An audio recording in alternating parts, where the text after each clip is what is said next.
agora vou dar início ao resumão da segunda parte da nossa aula sobre lei orgânica.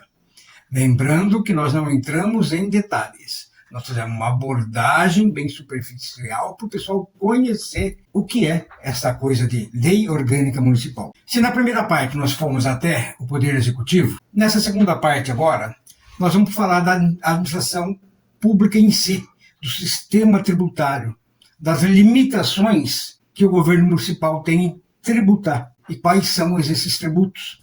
Depois nós vamos falar, a lei orgânica continua falando sobre a administração pública, ela vai abordar a ordem social e econômica, que são as políticas públicas que o município vai adotar, e depois vai falar do desenvolvimento urbano, da administração tributária. Lembra das competências do município? Cabe ao município legislar e tratar dos assuntos locais. Em termos de tributos, de finanças e orçamento, o município ele tem dois tipos de receitas. As receitas próprias, aquela que ele mesmo define e põe a cobrança direta do morador do município. Aquilo ali dá a receita, gera a receita própria do município. E nós temos as receitas que a gente chama de transferíveis. São receitas que vêm do Estado, que é a cota parte do ICMS, e são as receitas que vêm lá de Brasília, lá da União, que é o Fundo de Participação do Município, alguns fundos, educação, que a gente não vai entrar em detalhe. Vamos falar sobre a administração tributária, financeira e orçamentária do município, qual a competência e os limites. Na questão tributária, nós temos que pensar, tributos, 3. Quais são os tributos que o município pode instituir? Primeiro, os impostos, IPTU, ISS, ITBI. O segundo, são as taxas e as tarifas. E o terceiro são as contribuições de melhoria. Então, esses são os tributos que cabe ao município definir e ele tem o poder sobre isso. É claro que tudo regrado pela Constituição Federal. Se lá o ISS fala que o município ele pode cobrar de ISS de X a Y, está lá o parâmetro, de 3% a 5%, ele pode cobrar 3% ou pode cobrar 5%. Vai muito da política de incentivo que o município quer implantar. De repente, numa ação específica para atrair algum tipo de empresa de tal tipo de ramo, ele pode fazer uma tributação de ISS com um percentual menor do que as cidades da região, para estar atraindo essas empresas. Isso vale para ITBI, que tem os parâmetros, para IPTU, o município tem autonomia para definir qual o valor que vai ser cobrado. São as receitas próprias.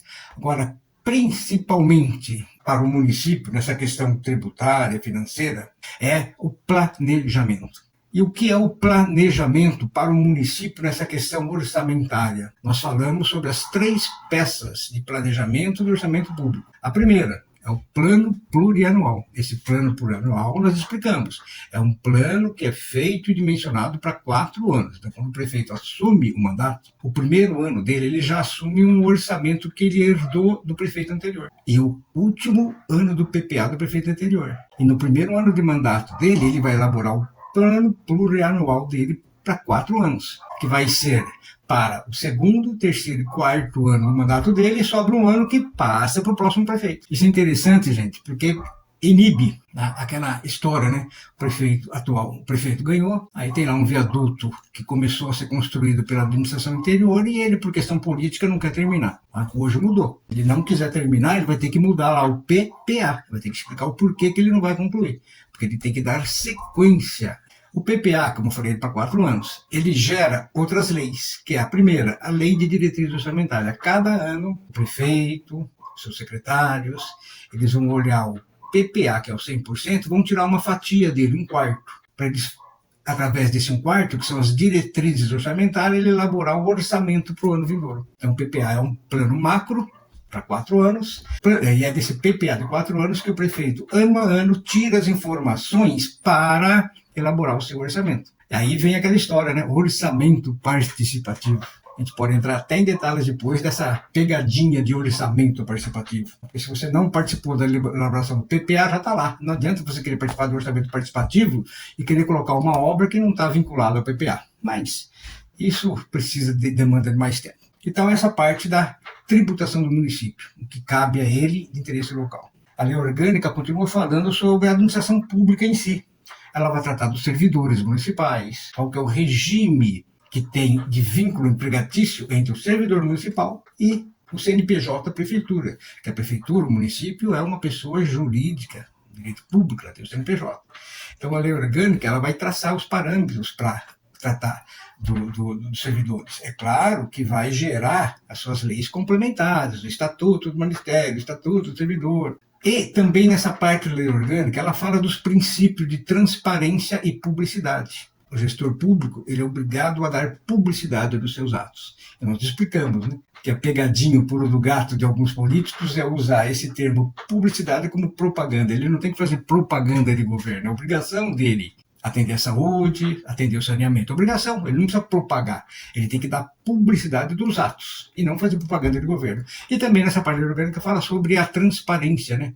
A questão das informações, onde elas estão. Algumas informações vão estar lá no site da prefeitura, outras informações que exigem maior detalhe, você pode peticionar. Então, a lei orgânica ela aborda isso daí. Então, quando você for peticionar uma informação, você pode se reportar tanto à lei orgânica como àquela lei de acesso à informação. A lei orgânica continua e agora ela vai quase fechar e ela vai falar da ordem econômica e social do município. Aí é onde o município ele vai regrar as questões de interesse social e local na área da saúde, na área da educação, na área do transporte público, do meio ambiente, do saneamento.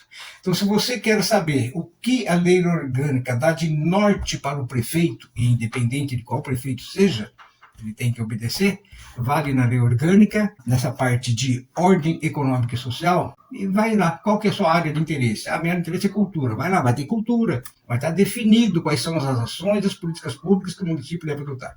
A lei orgânica fecha falando sobre o desenvolvimento urbano. Assim como o PPA, ele é fundamental para o planejamento orçamentário, são as peças orçamentárias. Então, assim como o PPA e o orçamento, ele é fundamental para o planejamento do município na questão financeira, nessa questão de desenvolvimento urbano, a lei orgânica ela também manda, exige que o gestor faça um planejamento sobre isso. E aí vem os planos. O plano diretor, já ouviu falar? O plano diretor que vai definir o que é uma área urbana, o que é uma área rural, que é uma área de expansão urbana, na área urbana o que pode, o que não pode ser construído, aonde é residencial, que só pode residência, aonde é indústria, que só pode indústria, aonde pode ser misto.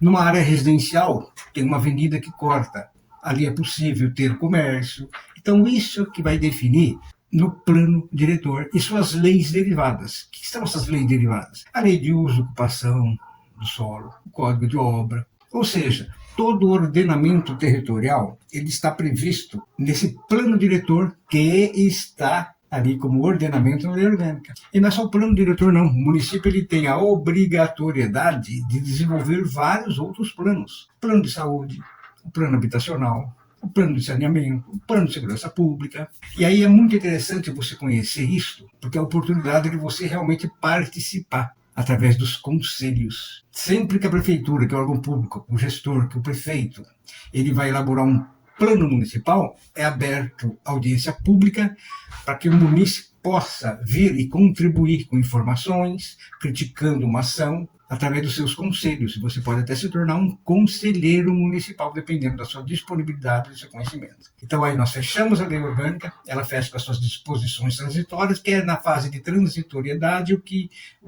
tem que ser feito. Então tá aí, gente, em 2 aulas, de aproximadamente 1 hora, nós abordamos aí mais de 200 artigos de uma lei orgânica e a gente procurou passar para o pessoal que estava participando o interesse, eu procurei passar o interesse em conhecer uma lei orgânica. Aquela pessoa que quer praticar cidadania, que ou seja fiscalizando ou contribuindo com uma informação, não tem como ele fazer isso se ele não conhecer o mínimo. E o mínimo começa pelo máximo, pela lei orgânica.